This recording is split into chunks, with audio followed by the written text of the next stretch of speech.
আপনি কি একজন সৌদি আরব প্রবাসী, বর্তমানে নতুন এসেছেন অথবা হুরুপ খেয়েছেন? ইতিমধ্যে সৌদি আরবে 3 ধরনের মানুষকে বৈধ হওয়ার জন্য অনুমতি দিয়েছে সৌদি সরকার। তবে বর্তমানে কিন্তু সৌদি সরকার যে এই অনুমোদনটুকু দিয়েছে, এটা সাময়িক সময়ের জন্য হতে পারে, পরবর্তীতে হয়তো এই দরজাটা বন্ধ হয়ে যেতে পারে। সৌদি আরবে 3 ধরনের মানুষ বর্তমানে কফিলের অনুমতি ছাড়াই তারা কাফেলা হতে পারছেন। কফিলের অনুমতি, কোম্পানির অনুমতি, কোনো কিছু প্রয়োজন নেই।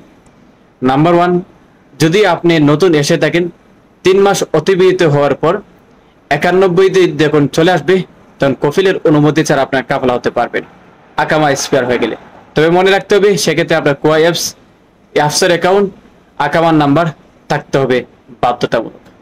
নাম্বার 2, বর্তমানে যারা হুরুপ প্রাপ্ত রয়েছেন, গতকাল থেকে আমরা এই নিউজটুকু দিচ্ছি এবং ইতিমধ্যে শত শত প্রবাসীরা হুরুপ কেটে নতুন জায়গায় কাফেলা হয়ে নতুন কফিল ধরে ইতিমধ্যে তার আকামাটা রিনিউ করতে পারছেন। সেক্ষেত্রে আপনার পূর্বের যে বকেয়া টাকাগুলা, এটা কিন্তু দিতে হবে।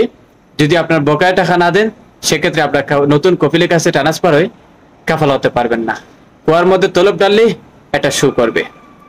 নাম্বার 3, যদি আপনার বর্তমানে আকামা এক্সপায়ার হয়ে গেছে, সেক্ষেত্রে চাচ্ছেন আকামা এক্সপায়ার হওয়ার পর 1 বছর, 2 বছর, 3 বছর, সেক্ষেত্রে আপনি যে কোনো জায়গায় কাফেলা হতে পারবেন।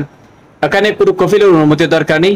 কফিলের অনুমতি ছাড়াই আপনি কাফেলা হওয়ার সুবর্ণ সুযোগ দিচ্ছে 3টি পদ্ধতিতে সৌদি আরবের সরকার। ভিডিওটা সর্বোচ্চ দেবেন যেন প্রত্যেকটা বাংলাদেশ শ্রমিকের কাছে এই সংবাদটুকু, নিউজটুকু পৌঁছে যায়।